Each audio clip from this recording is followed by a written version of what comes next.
Echoes from the Dark presents The Dead Man's Tale by Willard E. Hawkins. The curious narrative that follows was found among the papers of the late Dr. John Pedrick, psychical investigator and author of occult works. It bears evidence of having been received through automatic writing, as were several of his publications. Unfortunately, there are no records to confirm this assumption, and none of the mediums or assistants employed by him in his research work admits knowledge of it.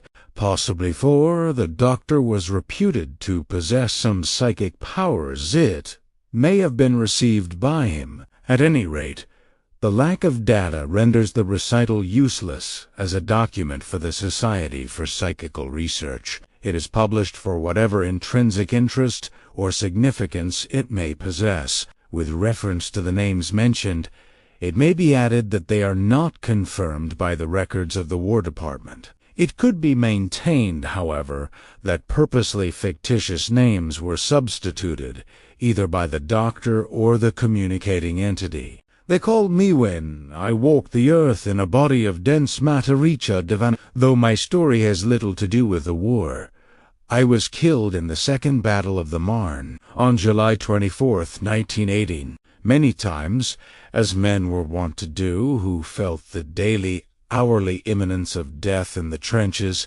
I had pictured that event in my mind and wondered what it would be like. Mainly, I had inclined toward a belief in total extinction, that, when the vigorous, full-blooded body one possessed should lie bereft of its faculties, I, as a creature apart from it, should go on, was beyond credence. The play of life through the human machine, I reasoned, was like the flow of gasoline into the motor of an automobile. Shut off that flow, and the motor became inert, dead, while the fluid which had given it power was in itself nothing. And so, I confess, it was a surprise to discover that I was dead, and yet not dead. I did not discover once. There had been a blinding concussion, a moment of darkness, a sensation of fallen into a deep abyss. An indefinite time afterward, I found myself standing dazedly on the hillside, toward the crest of which we had been pressing against the enemy. The thought came that I must have momentarily lost consciousness, yet now I felt strangely free from physical discomfort. What had I been doing when that moment of blackness blotted everything out? I had been dominated by a purpose, a flaming desire. Like a flash, recollection bursts upon me, and, with it, a blaze of hatred, not toward the Boche gunners, ensconced in the woods above us, but toward the private enemy I had been about to kill. It had been the opportunity for which I had waited interminable days and nights. In the open formation, he kept a few paces ahead of me, as we alternately ran forward, then dropped on our bellies and fired. I had watched my chance. No one would suspect, with the dozens who were falling every moment under the merciless fire from the trees beyond, that the bullet which ended Louis Winston's career came from a comrade's rifle. Twice I had aimed, but withheld my fire not from indecision, but lest, in my vengeful heat, I might fail to reach a vital spot. When I raised my rifle the third time, he offered a fair target. God, how I hated him! With fingers itching to speed the steel toward his heart, I forced myself to remain calm, to hold fire for that fragment of a second that would ensure careful aim. Then, as the pressure of my finger tightened against the trigger, came the blinding flash. The moment of blackness had evidently remained unconscious longer than I realized, save for a few figures that lay motionless or squirming in agony on the field. The regiment had passed on, to be lost in the trees at the crest of the hill. With a pang of disappointment, I realized that Louis would be among them. Involuntarily, I started onward, driven still by that impulse of burning hatred. when I heard my name called. Turning in surprise, I saw a helmeted figure crouching beside something huddled in the tall grass. No second glance was needed to tell me that the huddled something was the body of a soldier. I had eyes only for the man who was bending over him. Fate had been kind to me. It was Louis. Apparently, in his preoccupation, he had not noticed me. Coolly, I raised my rifle and fired. The result was startling. Louis neither dropped headlong nor looked up at the report. Vaguely, I questioned whether there had been a report. Thwarted, I felt the lust to kill mounting in me with redoubled fury. With rifle upraised, I ran toward him. A terrific swing, and I crashed the stock against his head. It passed clearly through. Louis remained unmoved, uncomprehending, snarling. I flung the useless weapon away and fell upon him with bare hands, with fingers that strained to rend and tear and strangle. Instead of encountering solid flesh and bone, they too passed through him. Was it a mirage? A dream? Had I gone crazy? Sobered for a moment, forgetful of my fury, I drew back and tried to reduce the thing to reason. Was Louis but a figment of the imagination, a phantom? My glance fell upon the figure beside whom he was sobbing incoherent words of entreaty. I gave a start, then looked more closely. The dead man, for there was no question about his condition, with a bloody shrapnel wound in the side of his head, was myself.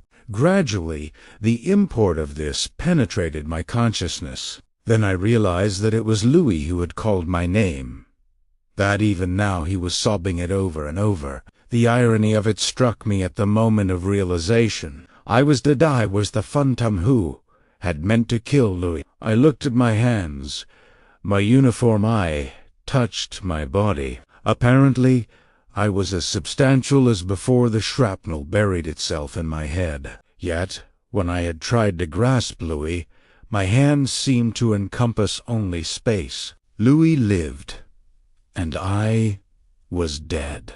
The discovery, for a time, benumbed my feeling toward him. With impersonal curiosity, I saw him close the eyes of the dead man, the man who, somehow or other, had been me. I saw him search the pockets and draw forth a letter I had written only that morning.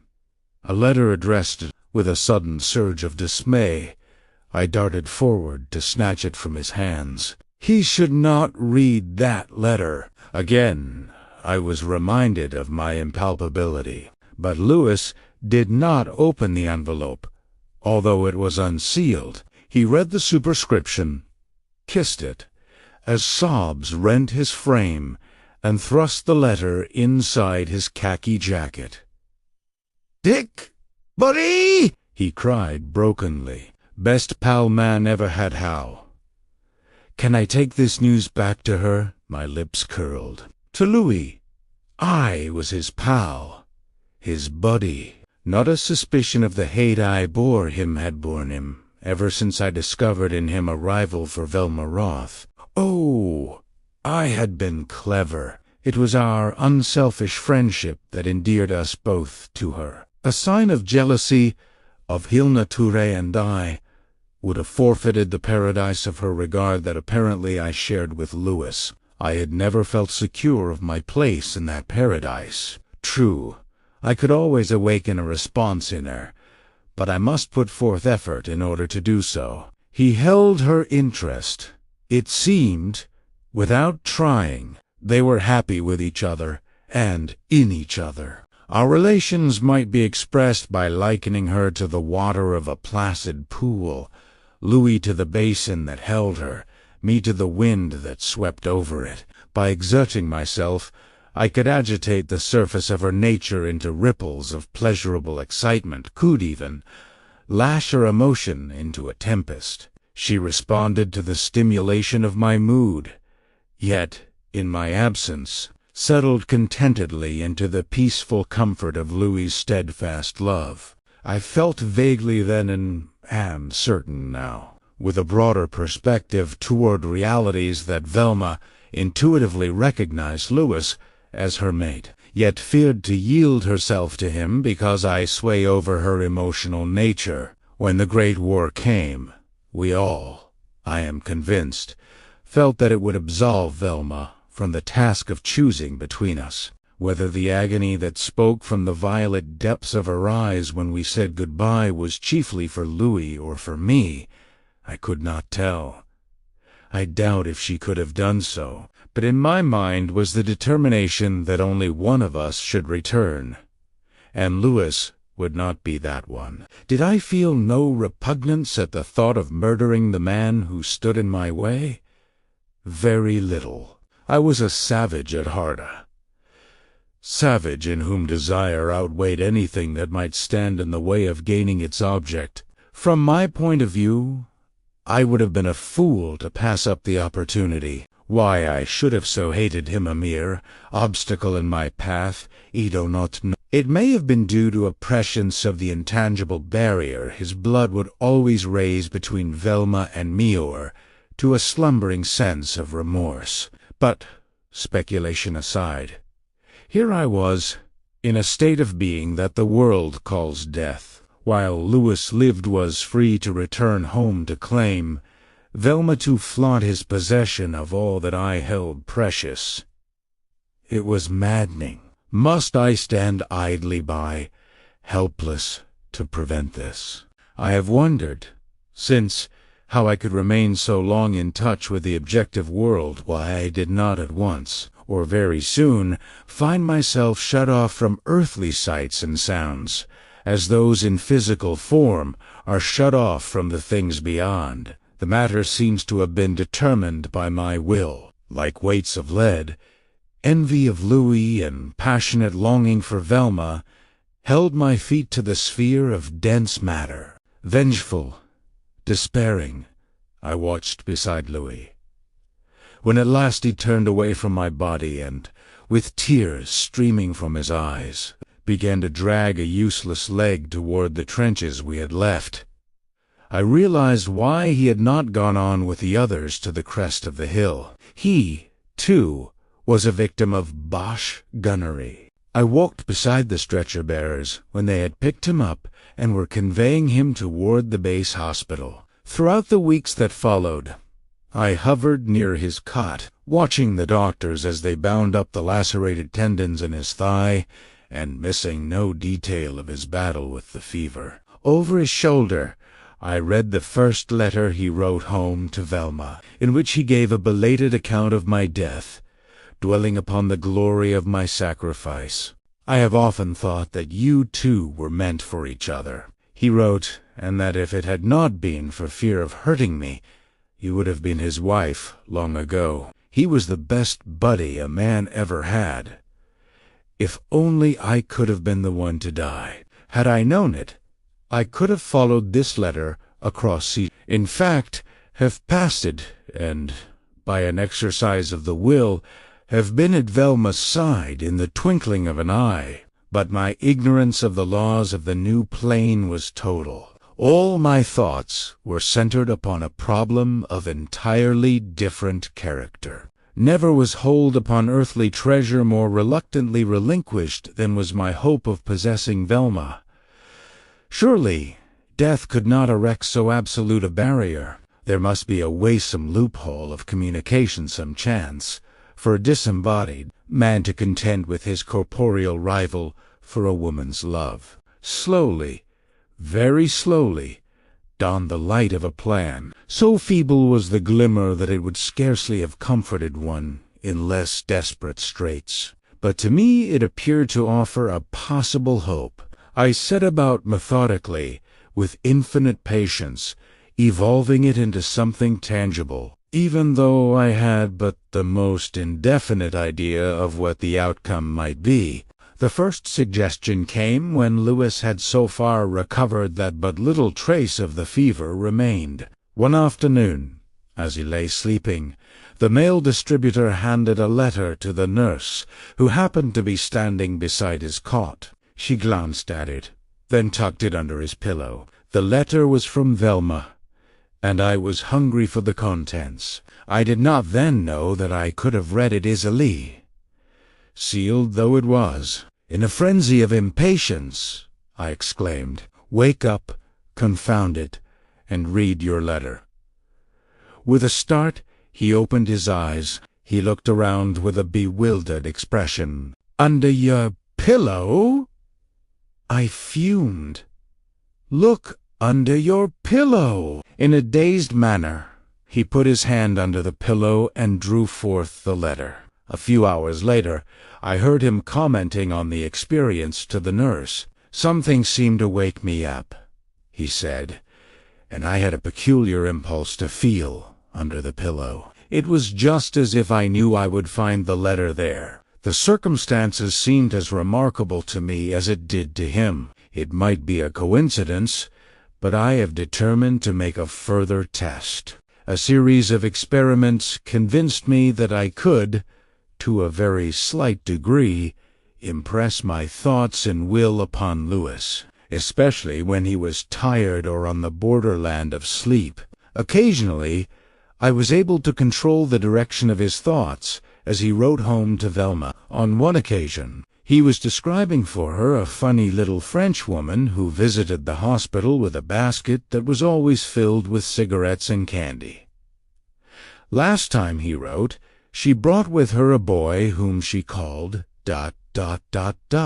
He paused, with pencil upraised, trying to recall the name. A moment later, he looked down at the page and stared with astonishment. The words, "She called him Mores," had been added below the unfinished line. "I must be going daffy," he muttered.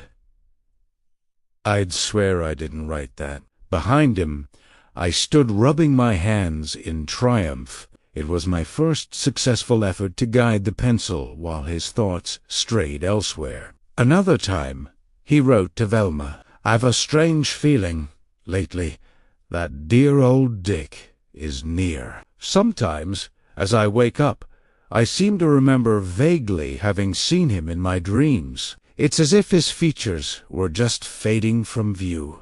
He paused here, so long that I made another attempt to take advantage of his abstraction. By an effort of the will that it is difficult to explain, I guided his hand into the formation of the words. "With a jug full of kisses for Winky. As ever, her... Double quotes just then. Louis looked down. "Good God!" he exclaimed, as if he had seen a ghost. Winky was a pet name I had given Velma when we were children together. Louis always maintained there was no sense in it, and refused to adopt it, though I frequently called her by the name in later years. And of his own volition, Louis would never have mentioned anything so convivial as a jugful of kia. So, through the weary months before he was invalided home, I worked. When he left France at the debarkation point, he still walked on crutches, but with the promise of regaining the unassisted use of his leg before very long. Throughout the voyage, I hovered near him, sharing his impatience, his longing for the one we both held dearest, over the exquisite pain of the reunionette, which I was present, yet not present I, shall pass briefly. More beautiful than ever, more appealing with her vivid, deep coloring. Velma in the flesh was a vision that stirred my longing into an intense flame. Louis limped painfully down the gang. When I met, she rested her head silently on his shoulder for a moment. Then her eyes brimming with tears assisted him, with the tender solicitude of a mother, to the machine she had in waiting. 2 months later, they were married. I felt the pain of this less deeply than I would have done had it not been essential to my designs. Whatever vague hope I may have had, however, of vicariously enjoying the delights of love was disappointed. I could not have explained why, only knew that something barred me from intruding upon the sacred intimacies of their life, as if a defensive wall were interposed. It was baffling, but a very present fact, against which I found it useless to rebel. I have since learned but no mater. This had no bearing on my purpose, which hinged upon the ability I was acquiring of influencing Louis's thoughts and actions, of taking partial control of his faculties. The occupation into which he drifted, restricted in choice as he was by the stiffened leg, helped me materially. Often, after an interminable shift at the bank, he would plod home at night with a brain so weary and benumbed that it was a simple matter to impress my will upon him. Each successful attempt, too, made the next one easier. The inevitable consequence was that in time Velma should notice his aberrations and betray concern. "Why did you say to me, when you came in last night, 'There's a blue billy goat on the stairs'? Wish they'd drive him out?" she demanded one morning. He looked down shamefacedly at the tablecloth. "I don't know what made me say it. I seemed to want to say it, and that was the only way to get it off my mind. I thought you'd take it as a joke." He shifted his shoulders, as if trying to dislodge an unpleasant burden. "And was that what made you wear a necktie to bed?" she asked, ironically. He nodded. An affirmative. I knew it was idiotic, but the idea kept running in my mind. It seemed as if the only way I could go to sleep was to give in to it. "I don't have these freaks unless I'm very tired." She said nothing more at the time, but that evening she broached the subject of his looking for an opening in some less sedentary occupation, a subject to which she thereafter constantly Then came a development that surprised and excited me with its possibilities. Exhausted, drained to the last drop of his nerve, Louis was returning late one night from the bank, following the usual month-end overtime grind. As he walked from the car line, I hovered over him, subduing his personality, forcing it under control. With the effort of will I had gradually learned to direct upon him. The process can only be explained in a crude way. It was as if I contended with him, sometimes successfully, for possession of the steering wheel of the human car that he drove. Velma was waiting when we arrived. As Louis' feet sounded on the threshold of their apartment, she opened the door, caught his hands, and drew him inside. At the action I felt inexplicably thrilled.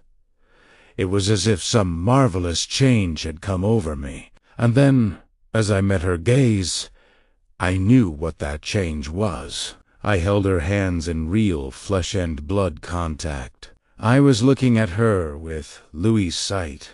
The shock of it cost me what I had gained. Shaken from my poise, I felt the personality I had subdued regain its sway. The next moment, Louis was staring at Velma.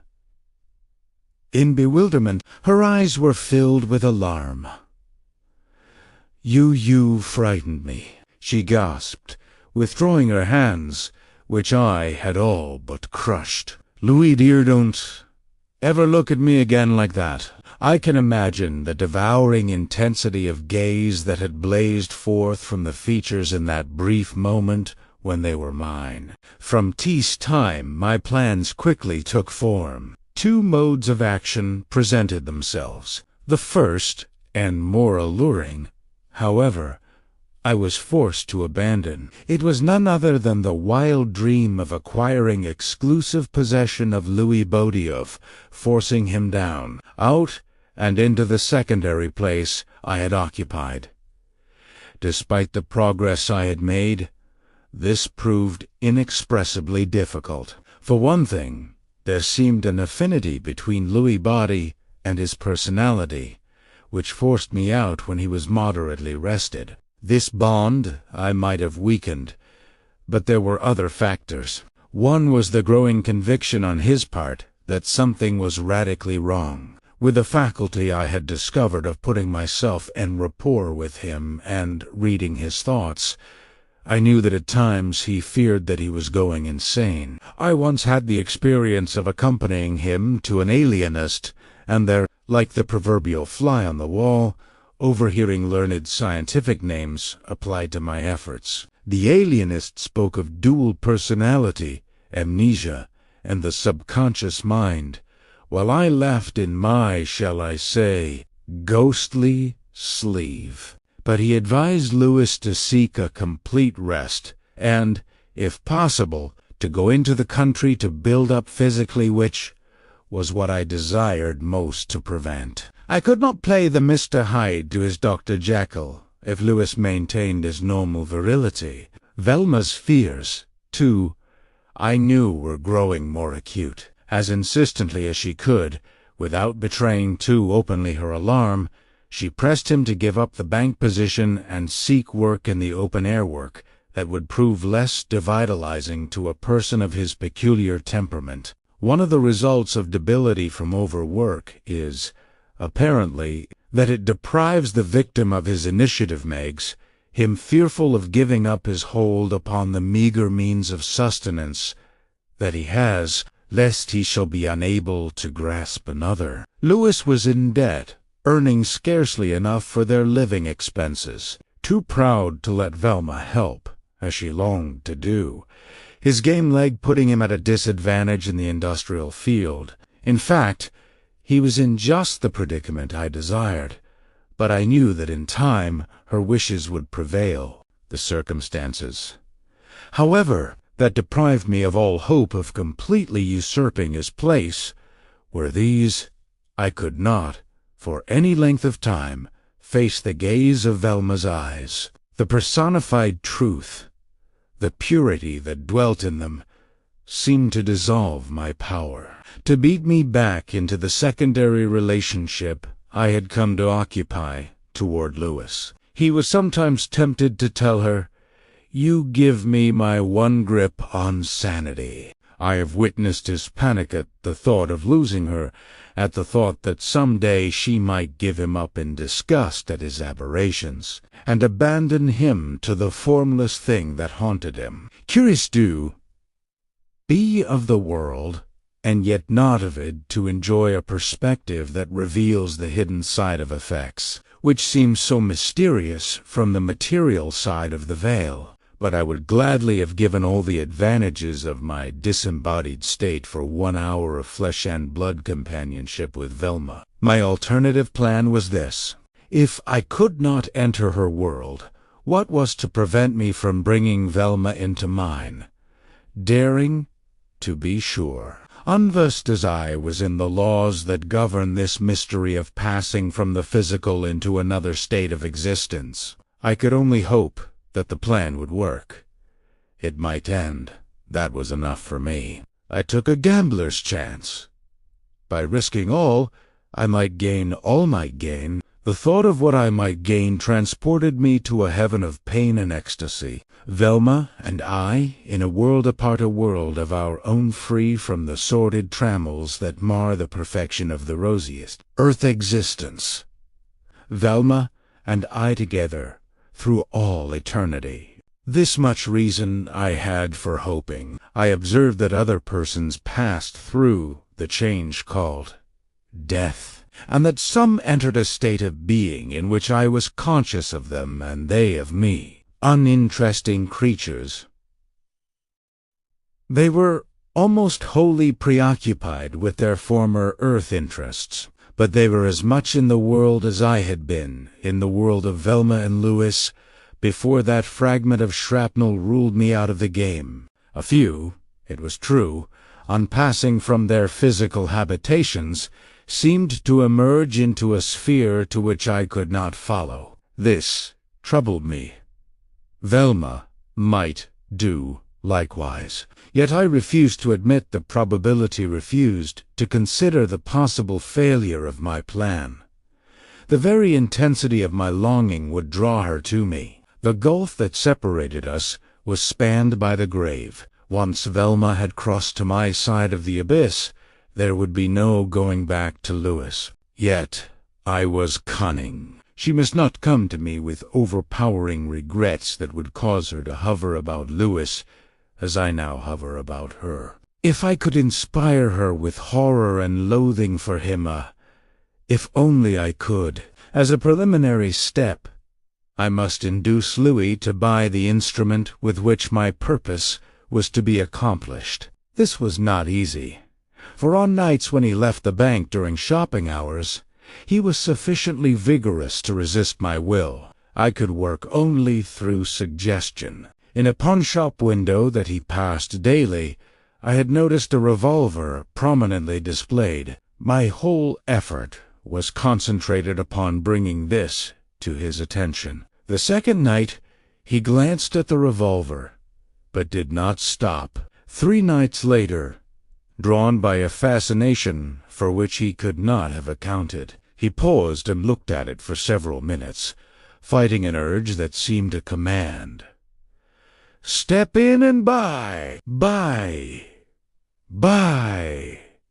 Buy!" When, a few evenings later, he arrived home with the revolver and a box of cartridges that the pawnbroker had included in the sale, he put them hastily out of sight in a drawer of his desk. He said nothing about his purchase, but the next day Velma came across the weapon and questioned him regarding it. Visibly confused, he replied, "Oh, I thought we might need something of the sort. Saw it in a window, and the notion of having it sort of took hold of me. There's been a lot of housebreaking lately, and it's just as well to be prepared." And now, with impatience, I waited for the opportunity to stage my It came naturally.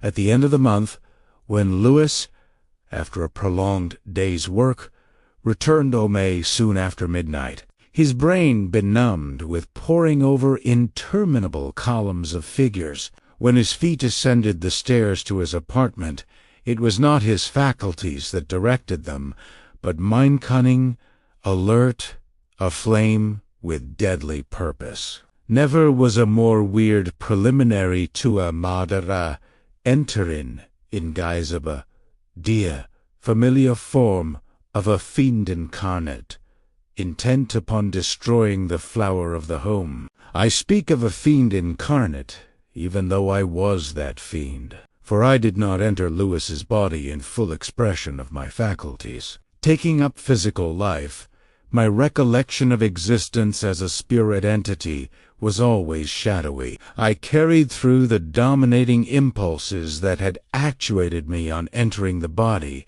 but scarcely more, and the impulse I had carried through that night was the impulse to kill. With utmost caution, I entered the bedroom. My control of Louis's body was complete. I felt, for perhaps the first time, so corporeally secure that the vague dread of being driven out did not oppress me. The room was dark, but the soft, regular breathing of Velma, asleep, reached my ears. It was like the invitation that rises in the scent of old wine, which the lips are about to quaff, quickening my eagerness and setting my brain on fire. I did not think of love. I lasted bet.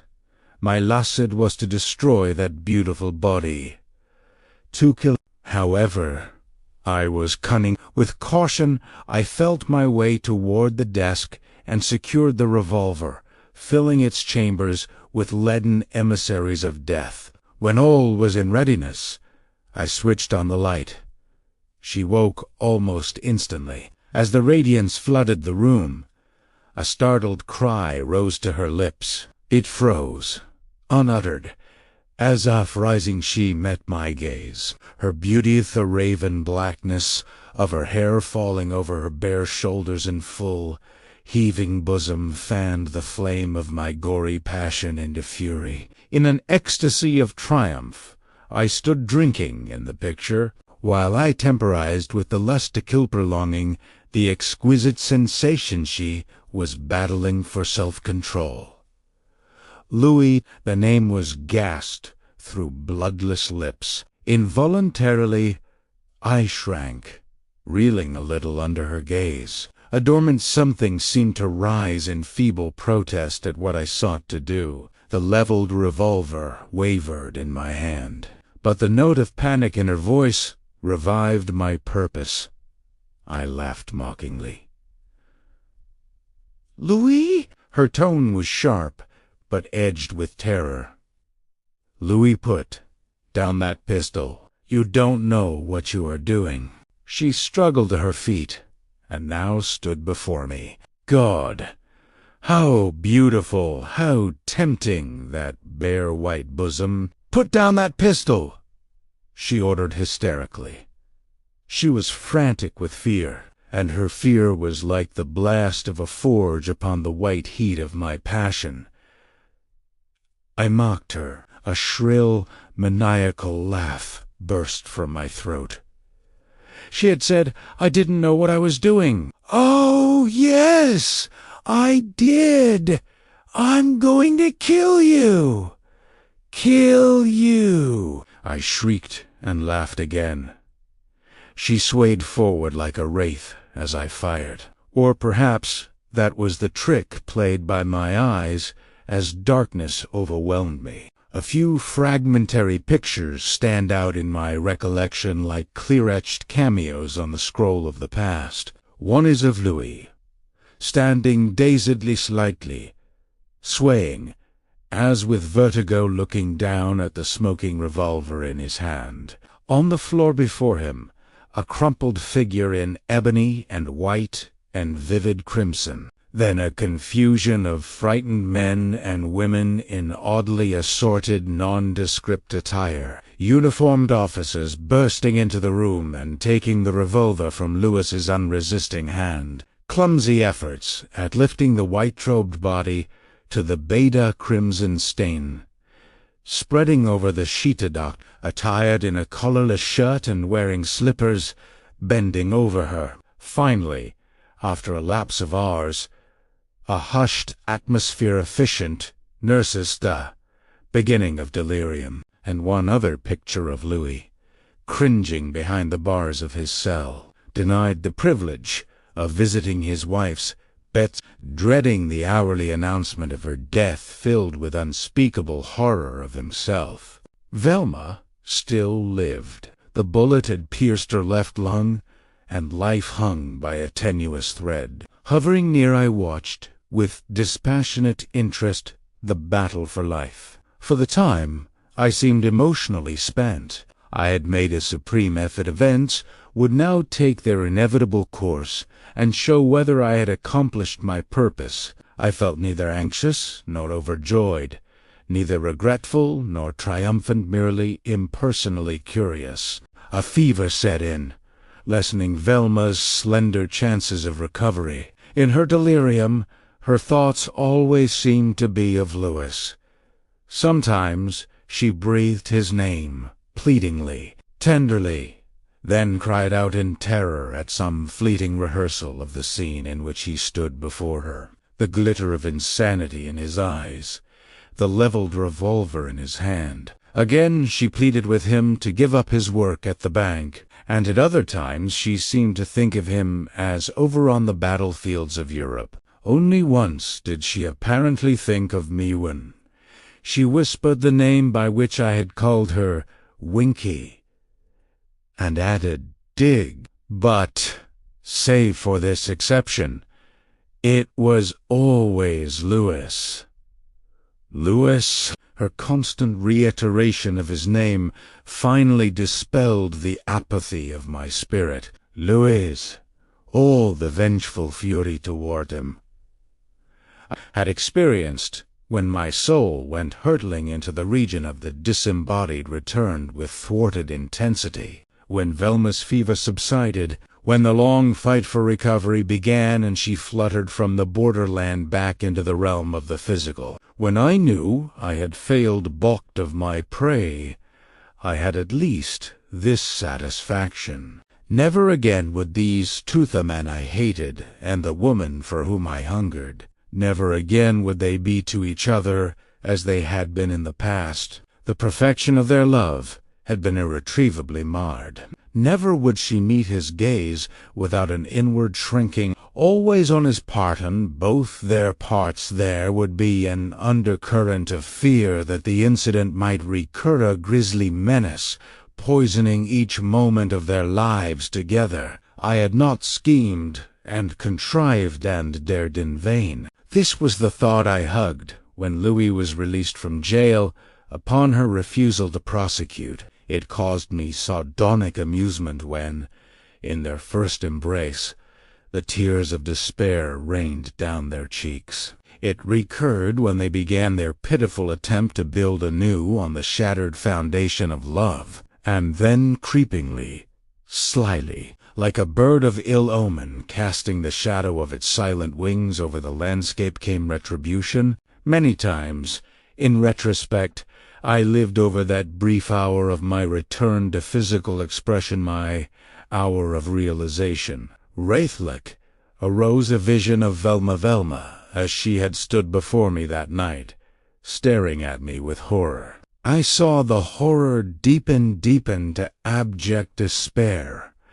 How beautiful she had looked, but when I tried to picture that beauty, I could recall only her eyes. It mattered not whether I wished to see them, they filled my vision. They seemed to haunt me. From being vaguely conscious of them, I became acutely so. Disconcertingly, they looked out at me from everywhere, eyes brimming with fair eyes, fixed and staring, filled with horrified accusation. The beauty I had once coveted became a thing forbidden, ebon in memory. If I sought to peer through the veil as former Lita witnessed her pathetic attempts to resume the old life with Louis again, those eyes. It may perhaps sound strange for a disembodied creature, one whom you would call a ghost, a wail of being haunted. Yet haunting is of the spirit, and we of the spirit world are immeasurably more subject to its conditions than those whose consciousness is centered in the material sphere.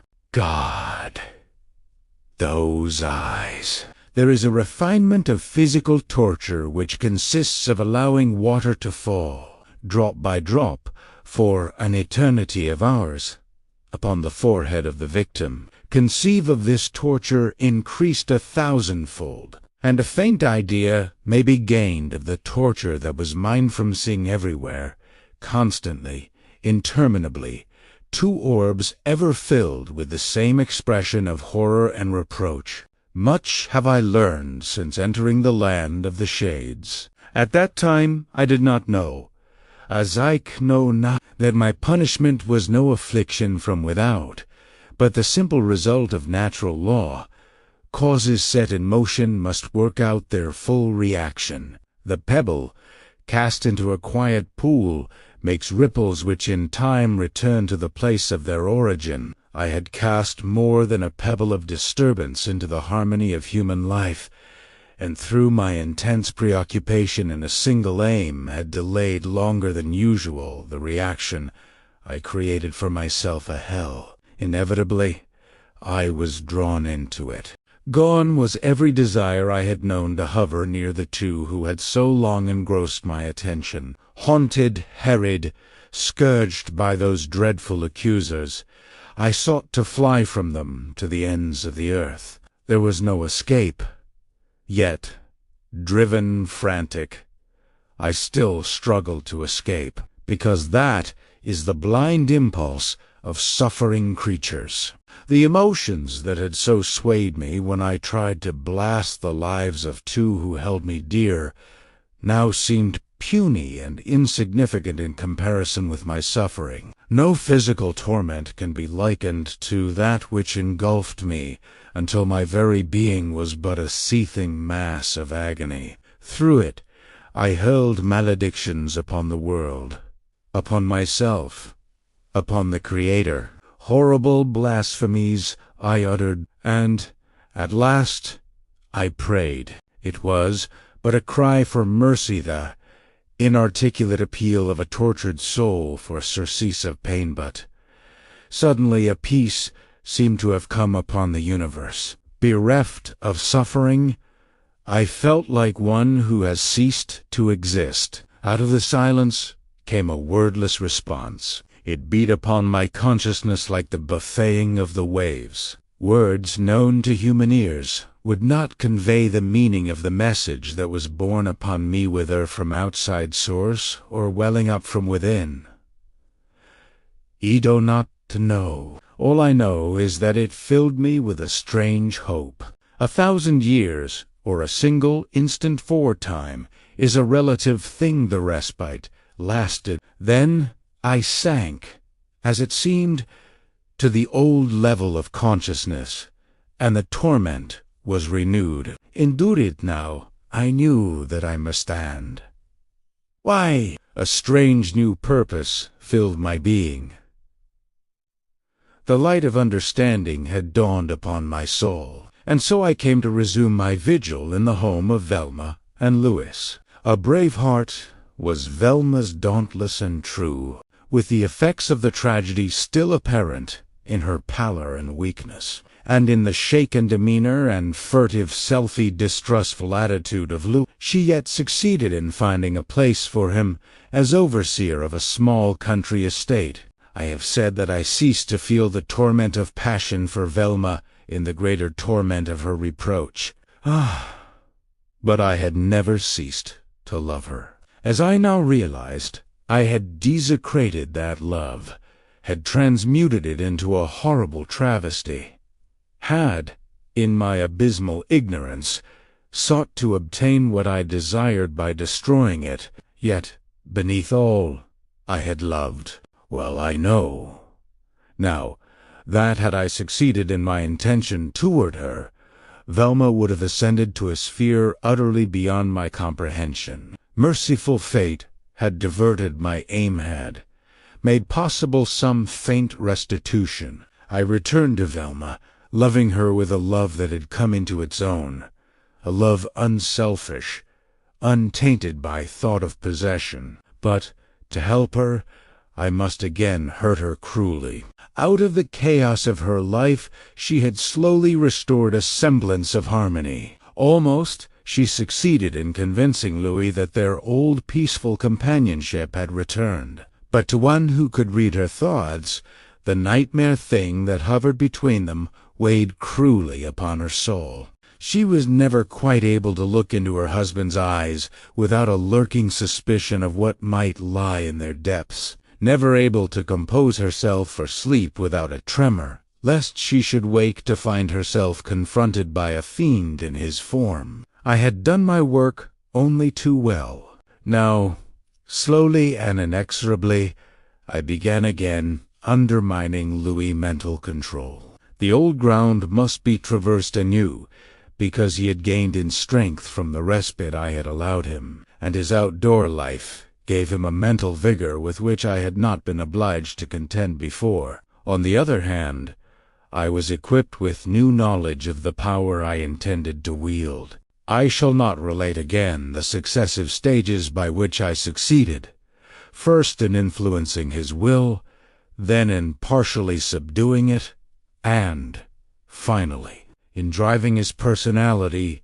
into the background for indefinite periods. The terror that overwhelmed him when he realized that he was becoming prey to his former aberrations may be imagined.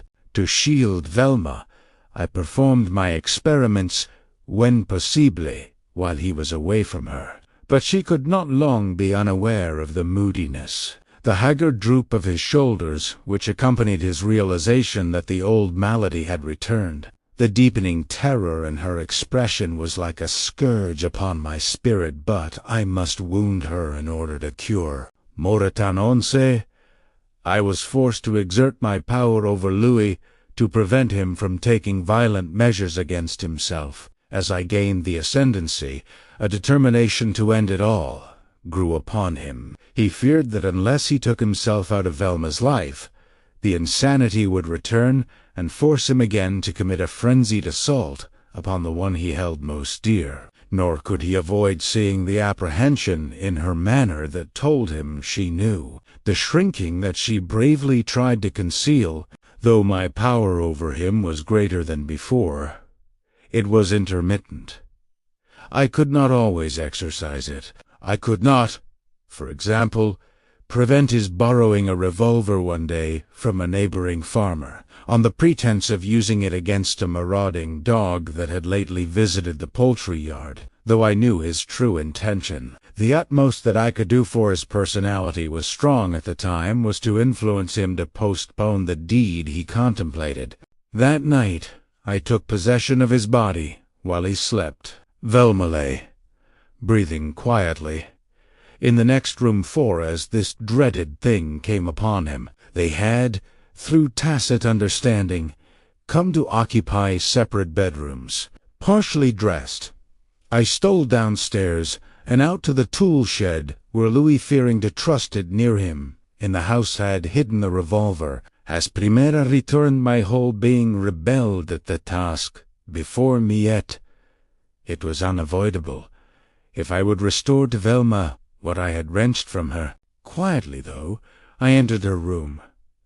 A gasp, or rather a quick, hysterical intake of breath, warned me that she had wakened. I flashed on the light. She made no sound. Her face went white as marble. The expression in her eyes was that which had tortured me into the depths of a hell more frightful than any conceived by human imagination. A moment I stood swaying before her, with leveled revolver, as I had stood on that other occasion, months before. Slowly I lowered the revolver, and smiled, not as Louis would have smiled, but as a maniac, formed in his likeness, would have smiled. Her lips framed the word Louis, but, in the grip of despair, she made no sound. It was the despair not merely of a woman who felt herself doomed to death, but of a woman who consigned her loved one to a fate worse than death. Still, I smiled with growing difficulty, for Louis's personality was restive, and my time in the usurped body was short. In that moment, I was not anxious to give up his body. At this new glimpse of her beauty through physical sight, my love for Velma flamed into hitherto unrealized intensity. For an instant, my purpose in returning was forgotten. Forgotten was the knowledge of the ages which I had sipped since the last time I occupied the body in which I faced her. Forgotten was everything, Velma. As I took a step forward, my arms outstretched, my eyes expressing God knows what depth of yearning, she uttered a scream. Blackness surged over me. I stumbled. I was being forced out. That cry of terror had vibrated through the soul of Louis, and he was struggling to answer it. Instinctively, I battled against the darkness, clung to my hard-won ascendancy. A moment of conflict, and again I prevailed. Once more I smiled. The effect of it must have been weird, for I was growing weaker, and Louis had returned to the attack with overwhelming persistence. My tongue strove for expression. Sorry, Winky, it won't happen again. I'm not coming back. When I recovered from the momentary unconsciousness accompanying the transition from the physical to the spiritual, Louis looked in fright at the huddled figure of Velma, who had fainted away. The next instant he had gathered her in his arms. Though I had come near failing in the attempt to deliver my message, I had no fear that my visit would prove in vain. With clear prescience, I knew that my utterance of that old familiar nickname, Winky, would carry untold meaning to Velma, that hereafter she would fear no more what she might see in the depths of her husband's eyes, that with the return of her old confidence in him, the spectre of apprehension would be banished forever from their lives.